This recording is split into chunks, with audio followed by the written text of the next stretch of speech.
بسم اللہ الرحمن الرحیم۔ سب سے پہلے نماز فجر حضرت آدم علیہ السلام نے ادا کی۔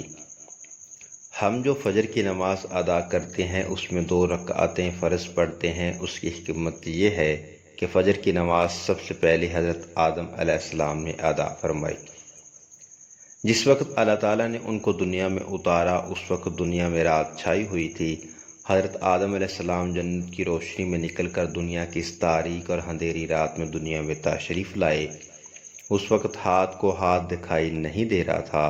حضرت آدم علیہ السلام کو بڑی تشویش اور پریشانی لاحق ہوئی کہ جو دنیا اتنی تاریک ہے یہاں زندگی کیسے گزرے گی۔ نہ کوئی چیز نظر آ رہی ہے، نہ جگہ سمجھ میں آتی ہے، کہاں جائیں اور کہاں ہیں ہم۔ اس طرح اندھیرا ہی اندھیرا ہے۔ چنانچہ خوف محسوس ہونے لگا۔ اس کے بعد آہستہ آہستہ روشنی ہونے لگی اور صبح کا نور چمکنے لگا۔ صبح صادق ظاہر ہوئی تو حضرت آدم علیہ السلام کی جان میں جان آئی۔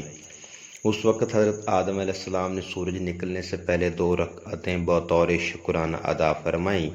1 رکعت رات کی تاریکی جانے کے شکرانہ میں ادا فرمائی اور 1 رکعت دن کی روشنی نمودار ہونے کے شکرانے میں ادا فرمائی۔ یہ 2 رکعتیں اللہ تعالیٰ کو اتنی پسند آئیں کہ اللہ تعالیٰ نے ان کو حضور اقدس صلی اللہ علیہ وآلہ وسلم کی امت پر فرض فرما دیا۔ اس سے اندازہ لگائیں کہ یہ فجر کی نماز کتنی اہم ہے۔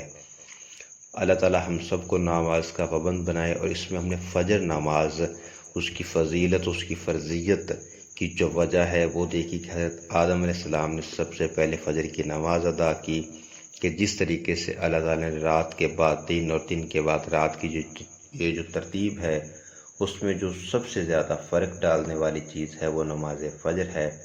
خود بھی نماز کے پابند بنیں، دوسروں کو بھی نماز کی ترغیب دیں۔ اللہ تعالی ہم سب کو نماز کا پابند بنائے۔